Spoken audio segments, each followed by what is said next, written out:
পথ শিশুদের স্কুল, মানে সেই স্কুলটাতে আমি কিছুই করি নাই, মানে একটা ছোট একটা সাপোর্ট করতে পেরেছি, স্কুলটাকে আলোকিত করে দিয়েছি। Those kids came back after their COVID break.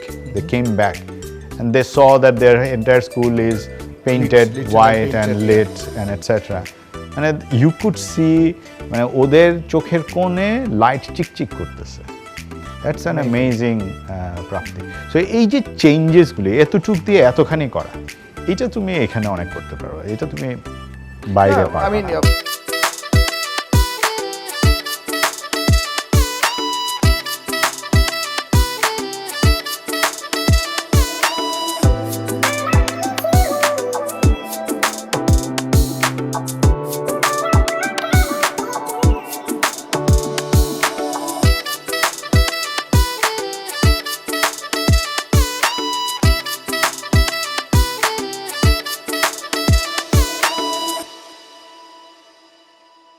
ভাইয়াকে আমি অনেক থ্যাংক ইউ দিব এই কথাটা একদম স্পষ্ট বলার জন্য যে we all have a choice and we should make the choice and stick to the choice.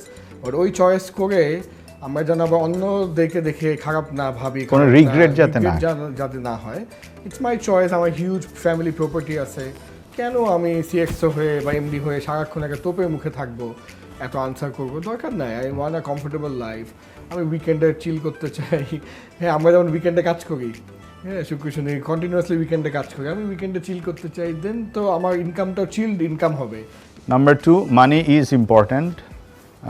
You do need a little bit of money, a certain amount of money to run your life in a reasonable smoothness, comfort, little bit of luxury, and very importantly future. এটার জন্য তোমার মানি দরকার। You don't need a lot of money. You need that amount of money যেটা দিয়ে comfortably চলতে পারবেন। The richness actually comes from your network, from the people around you, the people you want to hang around with, the passion you want to. অনেক সময় বই পড়তে পারছো, এইটাও অনেক মানে একটা সময় পাচ্ছ বই পড়ার, বা নিজের পেইন্টিং করার শখ আছে, তুমি মাসে 2টা পেইন্টিং করতে পারছো, that is a big richness. So don't think that you need a lot of money always. এটা না। আর 3 নম্বর হচ্ছে at a younger age try to start saving a little bit. I put up a status the other day on savings. Oh হ্যাঁ, you also gave a status. মানে আমি আমারটা দিয়ে বলি, আমার মা যেদিন আমাকে বকা দিলেন যে তুমি যত টাকা আয় করো তত টাকা দিয়ে আমি আমার সংসার চালাই ফেলি, অথচ তোমার হাতে টাকা থাকে না। So that's when it hit me. And তখন থেকে আমি সেভ করা শুরু করলাম, force saving. And force saving করতে গিয়ে এরকমও হয়েছে যে আমি সবাইকে নিয়ে খেতে গেছি, আমার খাইতে ইচ্ছা করছে, গিয়ে বলছি সবাই খাওয়া দাওয়া করছে, আমরা সবাই ইয়েতে গিয়ে, তখন রাঁধুনি রেস্টুরেন্ট ছিল, রাঁধুনি রেস্টুরেন্টে গিয়ে খাওয়া দাওয়া করলাম। খাওয়া দাওয়া করিডোরে আতিক ভাই থেকে বলছে বিল যখন দিতে বলছে, আমি বলছি আমি তো বিল দিতে পারবো, আমার কাছে টাকা নেই, আমি খাইতে চাইছি, আমি আসছি, আপনারা আসছেন, আমি তো বলি নাই যে আমি খাওয়াইতে পারবো। সো বাট ফোর্স সেভিংয়ে আমার হাতে টাকা থাকতো না, বাট আলহামদুলিল্লাহ ওই সেভিংটা দিয়ে টুকুস করেই তো মানে আমার অ্যাসেটস গ্রো করেছে। সো আমার কাছে মনে হয় সেভিংসটা ইজ ইম্পর্টেন্ট। প্রতি মাসে 1000 টাকা করে হইলো, 2000 টাকা করে হলো, 5000 টাকা হলো, মানে হোয়াট এভার ইট ইজ, একটু সরায় রাখা আর কি। অ্যাবসলিউটলি। আমি আমার ফিলিপ মর্গেসের জবের সময় তখন আমার বস শাহরিয়ার আমাকে বললো ডিপিএস খুলো। তাহলে আচ্ছা ঠিক আছে ডিপিএস। তো আমি গিয়ে আমাদের ইবিএল অ্যাকাউন্ট আমি একটা ডিপিএস খুললাম। খুলে টুলে কী হয়েছে জানেন, অটো ডেবিট ইনস্ট্রাকশন দাও আমি ভুলে গেছি। ভুলে যাওয়ার পর হঠাৎ করে একদিন একটা SMS আসছে with a big some of money, হ্যাঁ 9 লাখ না কত এরকম। আমি মনে হয় মাসে 5000 করে সেভ করতাম। হ্যাঁ আসছে, আই থিঙ্ক 5 বছর বা 8 বছর পর আসছে। আমি লাইক এত টাকা করতে আসলে কি আমি হিসাবে মিলাতে পারতেছি না।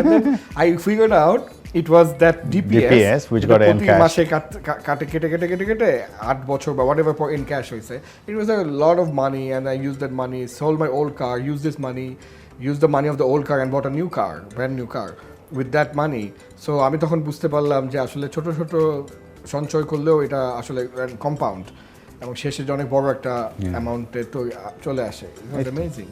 Do you have any regret in life? হ্যাঁ রিগ্রেট আছে, ছোটখাটো রিগ্রেট আছে, বাট ওই যে বললাম রিগ্রেটের দিকে তাকাতে চাই না, সামনের দিকে তাকাতে চাই, এটাই। একটা ছোট জিনিস বলি, দেশের পোলাপাইন বিদেশে যাওয়ার ব্যাপারে, এইটা ইদানিংকালের একটা ট্রেন্ড।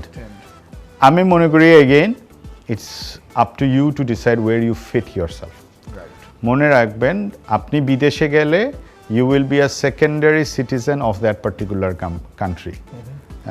হ্যাঁ মেবি 5-7 বছর পরে আপনার কানাডিয়ান বা অস্ট্রেলিয়ান পাসপোর্ট হবে, but it will still be a second country. There is no harm in staying in a second country, but in a fair manner. আপনি ওখানে fair justice পাচ্ছেন, everything is synchronized, etc. etc. There is no harm. But if you want to decide on that, then take the step earlier than later. এটা হবে আমার recommendation, because ইমিগ্রেশনে যতই দেরি করবেন ততই রুলস উইল বি টাফার, আপনার পয়েন্টস কমবে, so take a decision fast and go. There is no harm in it. আমি কখনোই বলবো না যায় না। দেশে থাকলে আমার কাছে যেটা মনে হয় সবচেয়ে জোশ জিনিস সেটা হচ্ছে বাংলাদেশে এত কিছু করার আছে যে মানে আমি সবসময় বলি তো আমার মনে হয় পুরো দেশটাই গোল্ড মাইন। হ্যাঁ হ্যাঁ হ্যাঁ, আমি তোমাকে বলি শুনো, আমাদের মতো মানুষজন কেন এত উপরে আসছে জানো? যে দেশে গাছ হয় না ওই দেশে ধান গাছ দিয়ে তক্তা হয়, এই জন্য আমরা খুব সহজে উপরে উঠে না না না সত্যি সত্য, বুঝছো? সো এখানে অল্প একটু দিয়ে অনেক বড় চেঞ্জেস করা যায়, অল্প কাজ করে অনেক বড় চেঞ্জ করা যায়। আমি একটা স্কুলে পথ শিশুদের স্কুল, মানে সেই স্কুলটাতে আমি কিছুই করি নাই, মানে একটা ছোট একটা সাপোর্ট করতে পেরেছি, স্কুলটাকে আলোকিত করে দিয়েছি। অ্যান্ড জাস্ট বিকজ ওই স্কুলের একটা ছেলে, তার নামও জিশান, এইখান থেকে আমি ছেলেটাকে সাপোর্ট করা শুরু করেছি। But if you go back and see the day those kids came back after their COVID break, they came back and they saw that their entire school is painted white and lit and etc. And you could see মানে ওদের চোখের কোণে light চিকচিক করতেছে। That's an amazing Prapti. So এই যে চেঞ্জেসগুলি এতটুক দিয়ে এতখানি করা, এটা তুমি এখানে অনেক করতে পারবে, এটা তুমি বাইরে পারবে না। I mean just yesterday someone was telling me, একদম just yesterday, যে এই দেশে দেখা যাচ্ছে যে today you're nobody, tomorrow you become somebody, হ্যাঁ, rapidly এবং quickly by doing something innovative or doing something out of the box, and you get into the limelight. And then he was saying, because of Canadian citizen, Bangladeshi, he was saying, imagine doing the same thing in Toronto. যে তুমি রাতারাতি পরিচিত হয়ে যাবা বা কিছু একটা significant করে ফেলবে, it's so tough. Then imagine doing the same thing in New York, he was telling me. বা ঢাকাতে তোমরা যেরকম করতেছো বা এক ভালো কাজ করলে যেভাবে হাইলাইটেড হচ্ছে বাংলাদেশে, এটা কি বাইরে অনেক টাফ। ওকে, আর পোশাকের ব্যাপারে দেশি জিনিসের ইয়েটা বলি, আমি প্রচুর পাঞ্জাবি পরি, আমি দেশের জিনিসই পরি। আমার কাছে আমার খুব ফেভারিট শার্টের ব্র্যান্ড হচ্ছে আর্টিস্টি, এখন নাই, ওই সময় ছিল। ইম্পেকেবল কোয়ালিটি, একদম ভেরি বেস্ট। একটা বাটন এদিক সেদিক হতো না, একটা সুতা বাইর হয়ে থাকতো না, very nice. So my point is try to look দেশি, মানে দেশি অনেক কিছু হয়। If we can be one of the top 4 suppliers of garments to the leading brands across the world, entire ওয়ার্ল্ডে, then obviously আমরা ভালো পোশাক বানাইতে পারি। So you just need to know where to look for it and how to find it. So you need to go to good stores. Since we are in a Fit Elegance show, so I'm saying Fit Elegance is a good store. You need to go to a good store to buy things. And ওই যে বারবারই বলি, don't have to buy too many things, but invest on a few good ones. That's it. Thank you, Zeeshan bhai. Most welcome. Such an honor. Thank you for having me on the show. Thank you. I mean, you are always a big supporter, believer in me and my work. When a lot of people would, not support or not trust or do mockery or whatever, you were always there.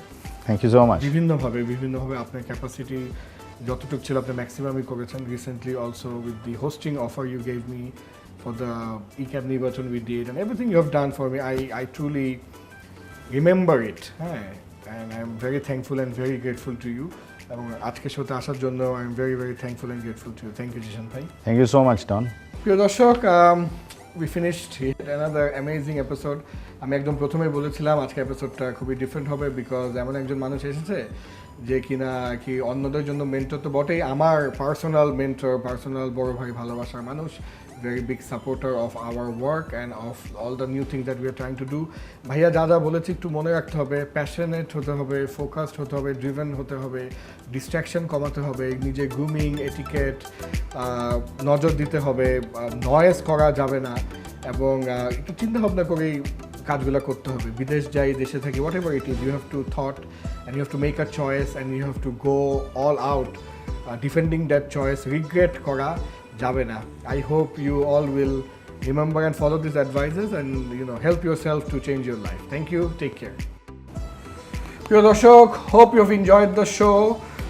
শোর কি পয়েন্টসগুলো নিয়ে আমাদের comment সেকশনে comment করুন। Best comment would win a 2000 taka gift voucher from Fit Elegance. Don't miss on this opportunity. Take care.